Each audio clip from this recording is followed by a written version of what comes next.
Sebelum saya sampaikan apa yang akan saya sampaikan, saya informasikan dulu saya adalah mantan polisi. Pernah jadi anggota polisi, pernah jadi Kapolres, pernah jadi Kapolda. Basic saya adalah reskrim dan intelijen. Nah, jadi kalau bicara berkas perkara saya paham. Ini sebagai prolog. Mohon izin. Mau tahu Pak se-Indonesia Pak? Alhamdulillah.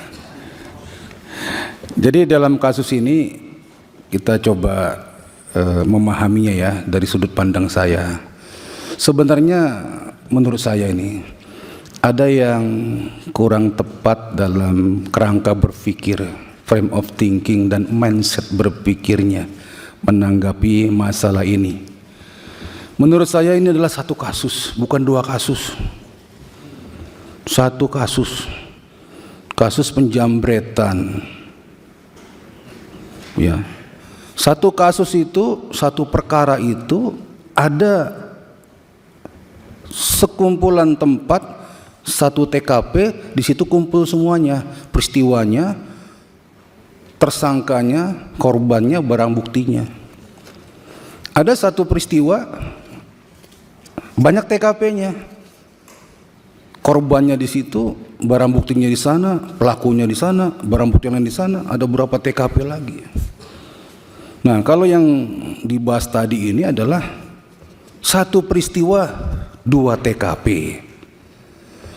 TKP terjadinya penjambretan, TKP terjadinya tertangkapnya pelaku penjambretan yang dalam tertangkapnya pelakunya meninggal dunia. Jadi TKP pelaku meninggal dunia itu TKP-nya reskrim, bukan TKP-nya lantas. Menurut pandangan saya. Kalaupun lantas mau diminta tolong untuk olah TKP, boleh-boleh aja. Itu TKP-nya reskrim, satu berkas perkara. Karena satu konteks, satu kaitan. Jadi waktu istrinya dijambret, terus suaminya dekat situ dengar jambret suaminya datang, itu peristiwa itu adalah peristiwa yang bisa dikatakan peristiwa menurut KUHP ya, dikategorikan tertangkap tangan. Pada saat kejadian diketahui oleh orang, tidak lama setelah itu, atau ditemukan padanya barang bukti yang berkaitan, atau diteraki orang.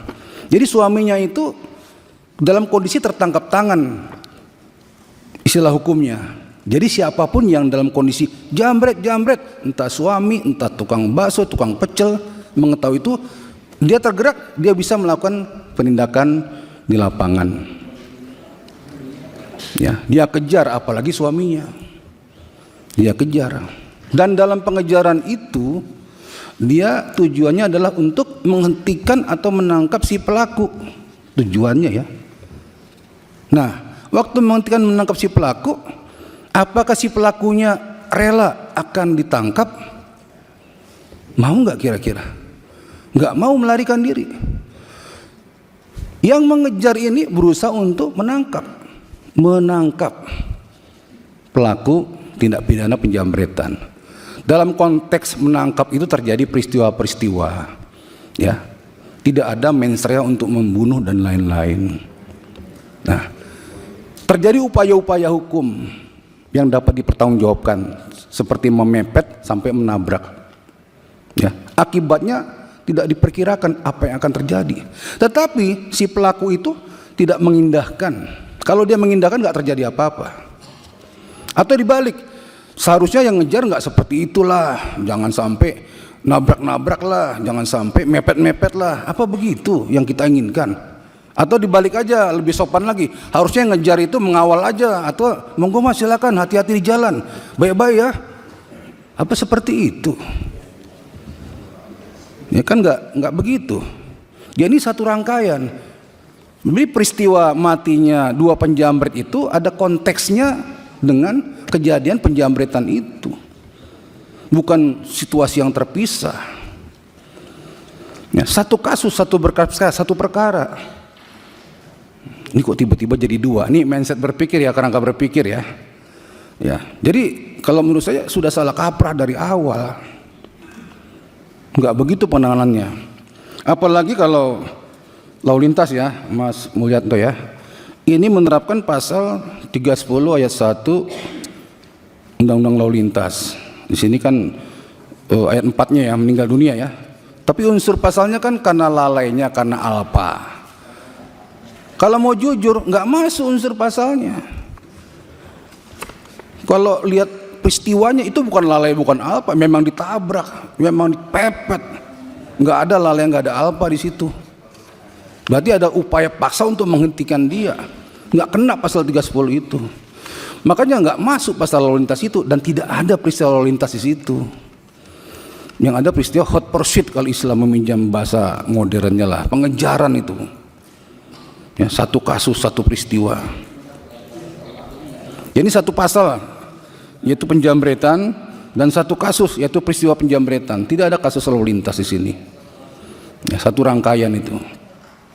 Jadi kalau kejadian sudah jelas, diurai sudah jelas, memang cukup unsur untuk dikatakan ini pidana penjambretan, dan reserse sudah bekerja, terpenuhi unsur itu, dan tersangkanya meninggal dunia, sehingga dihentikanlah kasusnya karena tersangka meninggal dunia. Case close, tutup, selesai. Nggak ada kasus lalu lintas itu, terlalu jauh. Apalagi minta pendapat ahli. Maaf nih, apa sudah nggak mampu lagi berpikir sampai minta pendapat ahli untuk mindset yang seperti saya, sesederhana itu gitu. Pak Ketua, bagi saya tidak ada kasus lalu lintas itu. Ya, yang ada kasus penjambretan, terungkap, terbukti, tersangka meninggal dunia, kasus tutup. Saya minta kasus ini dihentikan, tidak ada debat-debat kusir lagi di sini. Ya, terima kasih Pak Ketua. Download Tribun X sekarang, menghadirkan lokal menjadi Indonesia.